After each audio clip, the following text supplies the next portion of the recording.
Ватан, ватан, ватаным, Қырым сенің дүлбер адың, Севімлі гүзел ана юртым, менің туған тарафым.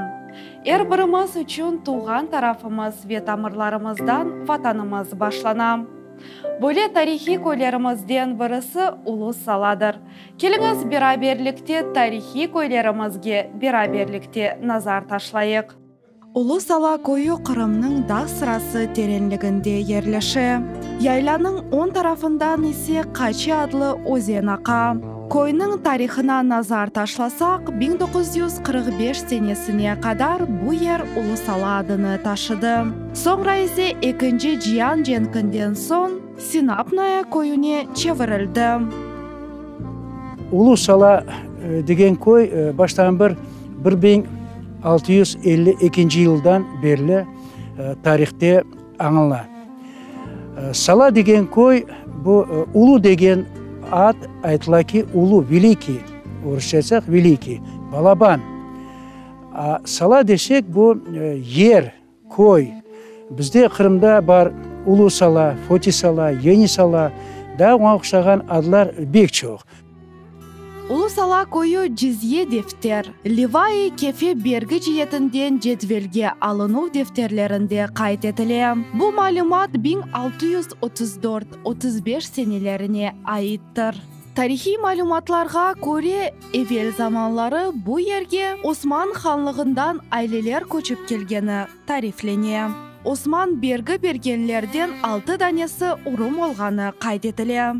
1768-1774 сенесі Рус-Түрк женкінден соң, 1778 сенесі Русия үкіметі Қырым христианларыны бұ көйден Приазовье деген ерлерге көчіре. Көйден көчмеге істемеген христианлар есе ислам дінini қабыл етіп башлағанлар.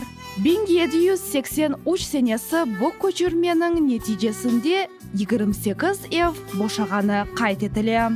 Қырым ханлығында ұлы сала көйі Бақчысарай қаймақанлығының апралық муфтилігінің қадылығына кіріп, 1784 сенесінің камераль тарифлерінде қайт етіле. Біздің ватандашымыз Барашева Эмине ханым үшін бұл ерлер бек қиметлідір. Чүнки оның қарт бабасы Мемет Бараш бұл көйде яшап женіктен евел көйінің рейсі олған. Если говорить о деревне Улу-Сала до депортации, она по географическому расположению, она как бы разделена на 4 части. Вот эта вот центральная дорога делит ее на 2 половины. И вот эта вот речка, которая внизу за нами протекает, Казинбаш, небольшая речка такая, она делит ее еще на... И таким образом она получается как бы в нижней части поселения, потом направо и налево. И вдоль речки там ряд домов идет. 1897 сенесінде кечірілген девлет қайтларына көре, ұлы салада 509 инсан яшап, олардан 480-і мұсылман олғаны қайт етіле. 1926 сенеде есе көй инсанлар үшін 596-ға чоқлашып, олардан 526 данесі Қырым татарлар олғаны қайт етіле. Улусалинцы уделяли большое внимание образованию своих детей. Вот я к чему, изучая вот эту вот историю этой деревни, я обратила внимание, что очень многие здесь были грамотные люди. И здесь вот стояло двухэтажное здание, почта, внизу был детский садик, а наверху была почта. Потом здесь были 2 школы, одна мусульманская школа, другая общеобразовательная. Очень много детей здесь, вот даже моего деда братишка был хафизом, изучал мусульманскую школу, оканчивал, даже в Турции он обучение получил. Основная масса здесь были сады. Сады здесь очень хорошие, яблоки, сорта яблок, груш, ну все здесь было. Основное еще, что они занимались, табаководством. Напротив памятника там был сад деда моего, Бараш Мемета. Ну и вот предгорье вот этой горы Марта, там тоже высаживали арбузы. Я знаю, прадед Амед Бараш, он там еще арбузы сажал. Вот про это тоже рассказывали мои родственники. Якубова Амиде ханым есе улу салалы. Хаялиев Ахтем ағаның айлесіне келін олып түшем. Хаялиевлер Қорантасы есе бұл койның бақ-бақчаларының сайыплері оларақ таныла еділер. Сүргінліктен соңра бұл ерлер Хаялиевлер бақчасы оларақ сайылған. Нөшін дегенде мен келін түшкенде, қайнанам рахмет olsun Жанчана бек яқшы апа еді. Мен оны өзім doğan anam gibi seviyordum. O aytta men o vaqtda fuqarolikda 61 senesi evlendim. 60 senesi. Sonra o aytta ne kelinge berez degende hayalin bakçın ne betem. Sonra mağa kaç yıldan sonra endi iki balalarımız var edi, balaban ediler. Bana anam bergen padarka dep kelip o bakçını көрсөттү все. Evvel ezelden bir koyden diğer koyge kızlarını akayga bermegenler ve yaxşı kız koyden ketmez, oz koyunde akayga çıkar dep ayta ediler. Ama Ulu Sala koyunun komşusu sayılgan Kubuş koyundan kızlarını ala ekenler. Sürgünlükten soň bu koy yok edilip, su ambarına çevirildi. Ama jenikten evvel 1925 senesi aynı koyde dünyaga kelgen Server ağamız çok şeylerini yaxşı bile. Kubuş koyu 1939 senesinin kaydlarına göre Balaban koy sayılıp, 1000'den ziyade insanlarını teşkil eteydi. Koyda ise 5 cemi olganı kayd edildi. Koyunun sakinleri ise yeşilliklerle uğraşa ekenler. Şik armutlar, kik almalar, acı alma deyirler, kertme deyirler. Onların jeyirler, kızılçık var edi tavlarda. Tavlarımıza bereketliydi. Berekli tavlar var idi. Her bir şey var edi tavlar için çıksın. Suha frukta da bütün kış onu aşaysın son. Ziyade olsa satasın. Alıp sata ediler. O vakti da yürüyde kalk alıp getip şehirlerge satırdı. Rasiye'ge. Alma alıp getediler. Suha frukta alıp getediler. Andan başka şey getirediler aşamağa. Yağ, produkt getirdiler. Ulu Salada ise бақчаларны өзен ve koyda қазылған кuyularмен суарганлар. В селе было 8 колодцев. На данный момент где-то вот 4 колодца мы отыскали, а остальные 4, видимо, их уже нет, не существует. Вот прямо на трассе тот колодец, который стоит, его называли Асмакуе. И в месяц Рамазана всегда питьевую воду брали оттуда, потому что действительно она на вкус очень вкусная, она даже до сих пор она сохранилась, вкусная чистая вода. И жители даже Коушек, проезжая мимо, обязательно останавливались возле этого колодца, напивались этой воды и потом уже дальше ехали. Halk tınç hayat geçirip şeň mabet yaşaydı. Ama ikinci Cihan jenki başlandı. Kırımның bir çok koyları jenikning 1 ayından soň işgalga uğradı. Olarning sırasına Ulu Sala koyu ve komşu koylarda kirdi. O vaqtlary koy sakinleri Kırmızı Ordusunda hizmet etip, öz devleti için kureşe ediler. İşgal günleri ise bitmez aylarga çevirildi. 1943 senesi noyabr ayında Ulu Salaga partizanlar kireler. Koy toplamından soň yerini saklagan takımlar peyda olup hakkında kararını alalar. Köylüler ise partizanlarga öz yardımını gösterip, aştan gayrı tüfeklerini de ketireler. Немселер ise partizanlarga yardım etken koylarını yok etmege karar aldılar. Öyle bir malumat keldi ki, çeşitli yerde köyler nemseler yakalar deyip. Şu zamanda meni babam partizan otrядындaydı. Anda tepede partizanlık yapıydı. Ama mında yerli halk ve meni anam, babam, bitam, karbabam ve babamı kız kardeşleri hepsi ular tepege çıktılar. Yanına aldılar yemek, aydıyık, un aldılar. Bakla aldılar, mısır buğday aldılar. Şu ne şey mümkün almağa o şeylerini alıp tepeye çıktılar.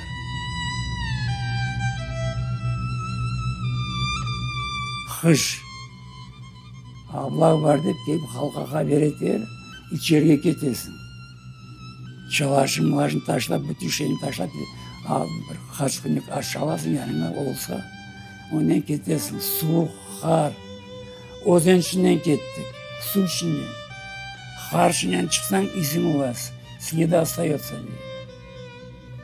Қар ішінен адамдарын келсетмендер, бүтін өзен ішінен кетесің, су ішінен.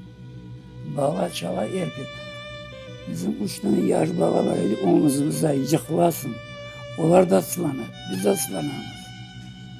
Öyle oldu, öyle vakitler oldu. Sonki vakitlerde pek ağır oldu. Pek çekişti kaldı. Даже hastalarımız çalaşa taşlap gittiler anaların baba. Analar ölgen soylar oldu al çalaşlar şimdi.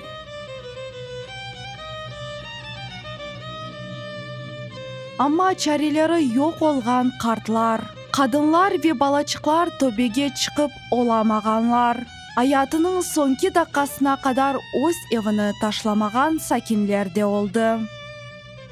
Devlet arxivinin malumatlarına göre 1943 senesi dekabrның 23-de partizan gruppası ve Ulusala cemaatinin faşistlerinin yapkan vahşi işleri boyunca akt tizili.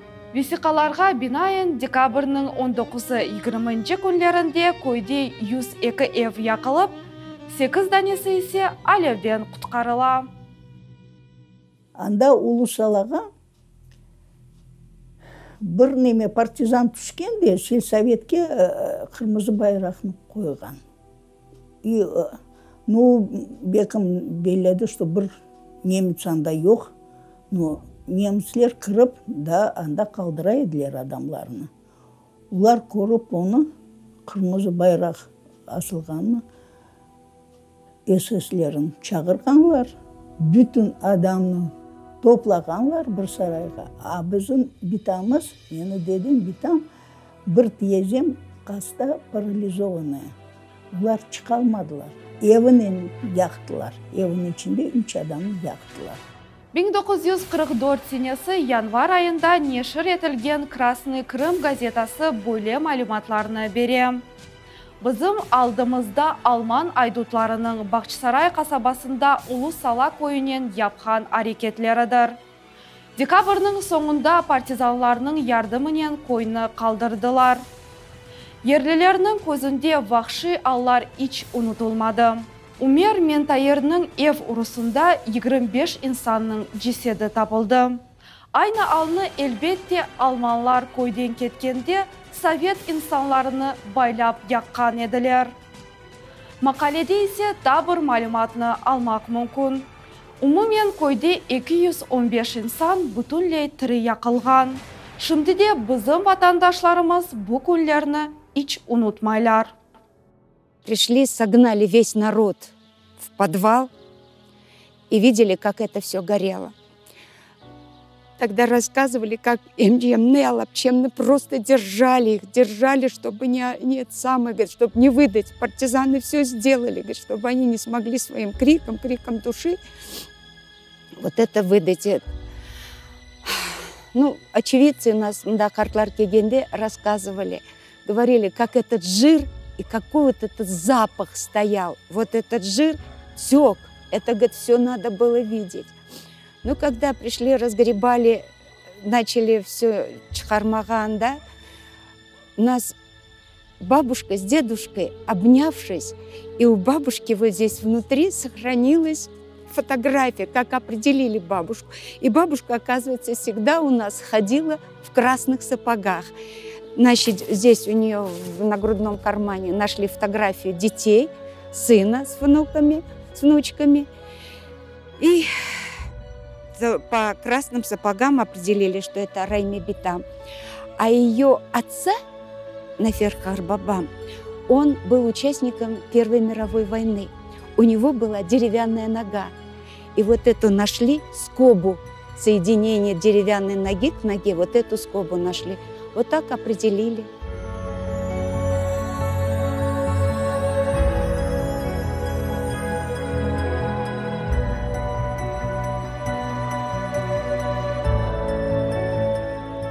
Когда отсюда отогнали немецких оккупантов, с гор спустились партизаны. В числе партизан в том числе был и мой отец Амет Меметов, и группа партизан, и местных жителей, те, которые уцелели, начали разбирать эти мертвые тела. Эти тела невозможно было узнать. Эти тела друг на друга были сложены. И вот на носилки, даже руками нельзя было трогать, и они как могли погрузили на носилки и вот принесли вот на это место. Здесь была яма готовая, и вот они на этом месте захоронили. И вот мы из года в год по школам, по селам нашим проводим вот такие патриотические воспитания для того, чтобы молодое поколение об этом знало, чтобы чтило. Яшлар ве көй сәкенлері bu күнләрне unutmayıp, songsuz көз яшларнен хатırlaylar. Nasıl inli, em taş, em yer, avcı koy, silah, ulu sala, halkın düşmanı psikala. Hopay olurlar felaketke, özü çetten buna bakar, çıtır çıtır yandı millet, dehşet, facia, kıyamet, uç koy halkını alev aşay. Böyle tedbirler elbette duanen başlana. Өлген insanlarның хатırасы аңыла ve gülşemberler koyula. Tarixning facialı sayfelerni unutkan halkның geleceği yok. Ve bizim vatandaşlarımız bu facianı hep hatırlayacaklar ve hiçbir kimseye unuttırmayacaklar. Көй сәкенлері de bu maqsadda mektepte toplanıp tedbirlerini geçireler. Vatandaşlarımız var çok mında. 35 bala Kırım Tatar tiline öğrenirler. Fakultatif şekilde.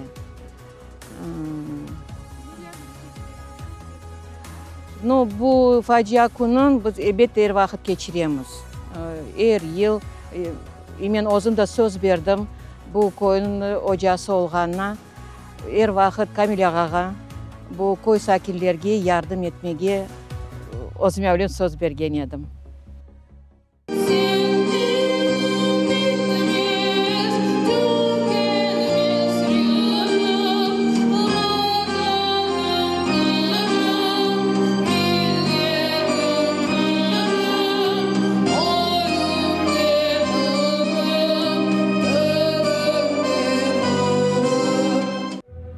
Sanada oynagan Akkuş halkımızның timsalidir. O da özünün hareketlerinin alevde yangan vatandaşlarımızны hatırlata.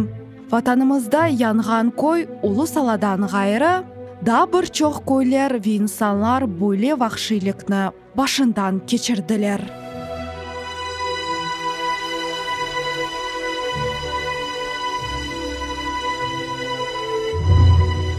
Это было повсеместно.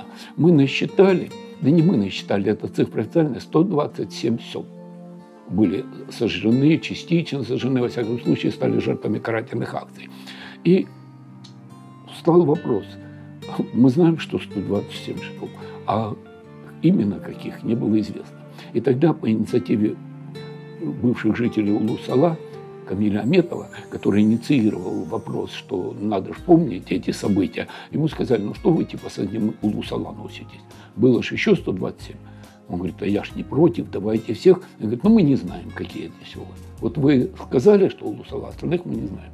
И тогда он обратился в Крымский инженерно-педагогический университет на кафедру истории и попросил нас установить эти имена. Ну, я вызвал самую девочку такую толковую и сказал, это твой курсовой проект. Потом это твой дипломный проект. И она все 127 сел установила. Енисала, она вписывается как в общий алгоритм всего Крыма, потому что это наиболее типично, что было здесь, было и в других селах. Но и особенное, это самая крупная жертва. Больше всех погибло именно в Улу-Сала. Elbette böyle tarihi küllerini yaş nesil bilmesi için Бақчысарай мемуриеті де өз тешкілей ішіні алып бара ve яңы ғайелеріні назарда тұта. Сегодня приняли решение, что мы внесем изменения в устав и день сожженных деревьев Бахчисарайского района выберем один день. Потому что на сегодняшний день в Бахчисарайском районе, согласно информации, которой мы владеем, сожжено 14 деревень. И так как мы не можем сегодня каждой деревне давать один день, определенный день, то у нас будет единый день. И не исключено, что наш депутатский корпус проголосует этот день, наверное, скорее будет освобождение Бахчисарая, Верхореческого поселения, чтобы, ну, как нам победа досталась со слезами на глазах, потому что нет такой семьи любой национальности, которая прожила на территории Республики Крым, в большой нашей стране, которая, ну, война не постучала в дом. И после этого только уже, конечно, мы будем этот день проводить более уже в Доме культуры, скорее всего, с выездом, может, и на место, Верхореческое поселение, чтобы население помнило прошлое, потому что забытое прошлое у нас никакого не будет настоящего. Шынды көйде 132 қорандада 300-ге яқын инсанлар яшайлар.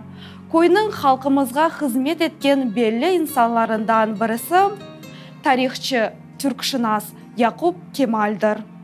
Бір ер өз жехерлерінен беллідір. Келіңіз тарих ізлерінен бераберлікте өз тарихи көйлерімізге назар ташлайық.